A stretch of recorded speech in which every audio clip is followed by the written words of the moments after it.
And the first topic that's on the docket is the young and the restless. We got to talk about it. Bryce Young went number one in it wasn't last year, it was the year before last. It had to have been the year before last. So that had to have been the 2023 draft. And now he's benched. They finally went out there and made the call for the young kid. They say that he's benched. So, Mark, answer this for me. Do you think it's the right move by the Panthers to bench Bryce Young? No. Well, if you want to win the game, which even if you bench Bryce Young, you're not getting no more than 4 or 5 wins. It's a wasted season regardless. So that's a bad move. This is a confidence killer. You got this man in the first round, the first pick, number one overall, and you give him 18 games, then you bench him, and you ain't got nothing around him. You got Adam Thielen. Adam Thielen is 35 years old. 35.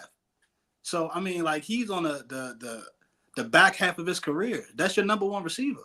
I know you drafted Xavier Legette, but that's a rookie. So you don't know how that's gonna turn out. You don't have an O line. Your defense ain't that good. So what do you have to build around Bryce Young? What really do you have? Nothing. And now you want to bench him because you think you can win games with Andy Dalton? That should go to Andy Dalton. If you bench, I mean, like you got 4 wins in total. Andy Dalton, Bryce Young. Now what you should do is build. Like you gave Trevor Lawrence this. They gave Trevor Lawrence this time. They gave Daniel Jones the time. They gave what's his name? They gave Blake Bortles the time. They gave Sam Bradford the time. They gave all these quarterbacks these chances, 2 years, 3 years to start, even before they seen what they're gonna bench him in that. And you're gonna give Bryce Young 18 games. You ain't give him no weapons or nothing around him. You ain't even got a secure running back. Miles Sanders okay. Chuba Hubbard is okay, but what you got? So no, it's not a good move to bench him right now. You should just at least ride the season out. And if you don't like him now, I mean, at the end of the season, it's better to do it that way. But now it's just like you killed the kid's confidence. Same thing happened to E.J. Manuel when he played with the Bills. That is true. I forget all about that. That's when you benched him. So now, hopefully, I hope he actually, takes this opportunity and learn from him to get stronger and go somewhere else. Because at this point now, Carolina just needs to trade him. There's no way you can come back this season and be the type of player that you want him to be. So the best thing to do is pay him. I mean, it's just trade him. Say pay him. You want to pay him and trade him? Yeah, pay him. You pay Daniel Jones. So yeah, pay him. Or trade him. Get him out of there. Now, I missed one part of the show, the most important part of the show. But Mark, you kind of did it already. You already turned up. So before I go, I gotta say, me up. He said trade him. I mean, I agree with you on that one, but again, I don't know the conversations I went into before they benched him, because literally the last game they played, and I'm looking at the schedule. Let me go back to the last game they played, because there was a moment in that Chargers game where he was about to take a snap or he had an incomplete pass. I don't know what happened. I just seen the last highlight, but he had tears in his eyes. Like the kid was like, I can't do nothing right. Like I just can't do nothing right. And as far as confidence, your quarterback needs to be one of the most confident people out there. Like, look at Eli Manning. Eli could throw 16 interceptions in the game and still find a way to go down and act like those 16 interceptions never happened and win you the game. And that just comes with confidence. And when you Bryce Young, Kev said it before the draft, he was already looked at as too small. So they're saying like, hey, can he be Drew Brees and make plays? We really don't know. He could have been Drew Brees and made plays if he was in the right situation. This wasn't the right situation for him. I think the flip-flop that happened worked out for CJ Stroud with the Texans because he ended up in a great situation. You got a head coach that's going back home. You got to prove something for the basically the hometown hero, and he bringing that defense with him. And what does a young quarterback need? A good defense and a run game. The Panthers had absolutely nothing for him. Like nothing. Like I agree with you on the Miles Sanders and the Chuba Hubbard situation. Like they're good for Andy Dalton. Like this roster is good for Andy Dalton because it's like we want to carry it over, but technically it's one of those things where you want to carry it over for another first round pick, not when you already have your first round pick.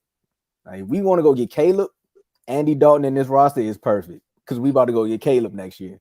But they traded the pick to the Bears, who got Caleb. It's just like it's that black cat that they be talking about with the Cowboys. It's right here with the Panthers. kid 11 touchdowns, 13 interceptions. It's you bench him this year, ain't no bringing him back. I'm with you on that. You can't bring him. You can't restart him unless Andy Dalton gets hurt. Other than that, excuse me, you can't say Andy Dalton's playing bad. We want to bring you back because now how you gonna look at it? Oh, now y'all need me. I couldn't do nothing at first, so now y'all need me. Take the season off, recoup, get your self-esteem back, get the all season back, and first things first, go to your agent and tell him that you need to talk to the GM and be like, look, I need Brenda, Letitia, Don, LaShawn, Inez, and Felicia. They all need to get out here because I need some type of help. And I know my man backstage definitely want to chime in on this one. So we're gonna bring Davey Dollars up. What's up, Dave? Yeah, yeah, definitely. What's up, fellas? What's up, fellas? What's up, fellas? Sorry, was having some technical difficulties, but yeah. I think Bryce Young is the quarterback that should have started from the bench from the beginning. Not sure if y'all has said that yet, but he should have never started immediately, even though that's the position that they were in. Number 1 overall pick, out of Alabama. He had a really good college career, and they expected great things from him. So much that the Texans fired Lovie Smith for winning a game when the Texans were in position to draft him number 1 overall. But as clearly we can see, they ended up with CJ Stroud, and I'm pretty sure they like the position that they're in now. But I definitely agree with both of y'all. I don't think you bench him and then you bring him back at the end of the year if Andy Dalton is playing terrible. It just doesn't make sense. You already mess up his confidence. The team have already backed him because I think one of the receivers said that he gives us the best chance to win. Yep. So now that's going to be locker room issues. And Dave Canales, this is your first job as a head coach. So you're already ruining the locker room as your first job as a head coach. You were considered a quarterback guru because you helped out with Baker Mayfield, and that's kind of sort of the reason why you got this job because Baker Mayfield had a great year last year. But look, great, and look at what Baker's doing the same thing this year. So was it really you, or was it Baker just doing his thing? I know Mark has been a Baker Mayfield advocate for a while, and he's proven Mark right. So I think this was a bad decision, especially after week 2. It's your second job. This is your second week as a head coach, and you already making a monumental decision by benching your future quarterback. That's who y'all drafted number 1 overall last year. Your future quarterback, you're benching him for Andy Dalton, someone who is barely over 500 in their career. Man. So it didn't make a lot of sense, and I don't see where this helps the team in any way this year. I don't think anyone thought this team was going to be good no matter who the quarterback was. Mainly because he doesn't have any weapons for real other than Xavier Legette, who they drafted, but he didn't get any targets last week. Nope. He doesn't really have he has running backs, but are they like dynamic starting running backs that are stars? No, you wouldn't consider Chuba Hubbard that kind of a player. And the offensive line is shaky, of course. Your best defensive player is now with the New York Giants with Brian Burns. So, yep. And then you had J.C. Horn getting cooked by Rashid Shaheed in week 1. So don't say that name too. Wait till like week 4 to say that name. and then on top of all that, with Andy Dalton starting, how many games do you expect your team to win? Like, what are you trying? Are you think you're gonna make it to the playoffs with Andy Dalton? I hope not. If you think that, you are absolutely tripping. If you know you're not making the playoffs this year, this is a build year. You're supposed to give everything that you can to Bryce Young so he can build and get better. And like what they're not doing, like you're gonna bench him because you feel as though that Andy Dalton can get you 9 wins or something like. I don't. What are you trying to do? Now I will say they may have heard the show and seen Dave said that they could win 5 games. So they said, all right, we're going to get Andy Dalton because Tomo said we're going to win 3 and tie with the Broncos. They might just really tie with the Broncos with Andy Dalton now. I might have to put that bet in. They might. They really might. 18 games. 18 games. You gave a number 1 overall pick 18 games. It's not like Jamarcus Russell where he didn't try. Like he was. This day he didn't watch film. He's really trying. Yeah. Like Bryce Young really works hard, and you bring in a quarterback guru, and you bench him after week 2. Like I can understand if he's stinking up in the game and he's getting sacked. You can take him out, bench him right there, take him out the game, and get an Andy Dalton to get his man collecting and start him next week. But you played him the whole game, and then you bench him for the next game. Like.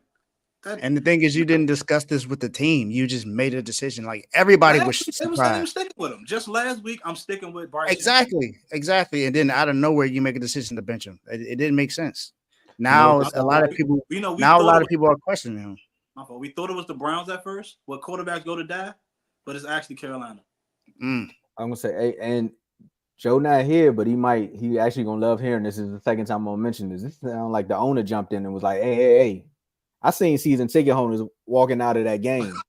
We need to do something. Like the money is walking out. Like we're not about to keep doing that. Yeah, man. And we're gonna answer. Let's just answer this question right quick before we bring Vaughn up right quick. I know he got a lot to say about the Steelers and he got a lot to say about the Ravens. But David Burns, Facebook, my man said he'd be watching from Cedar Hill, Texas. He said that leads to my question. What is Texans coach DeMeco Ryans doing that Lovie Smith didn't do right as the Texans head coach? He has players in there that he coached before. And on top of that, he changed the whole defensive staff. Like exactly. The whole staff is different than Lovie Smith. The entire staff is different. Defensive-wise, but it's a whole new staff. Exactly. And then with a better staff, yeah. And then Bobby Slowick with that the offensive coordinator was he was one of the running backs coaches for the 49ers. This guy knows what he's doing. He was a running back coach and a quarterback coach. This guy, he knows what he's doing.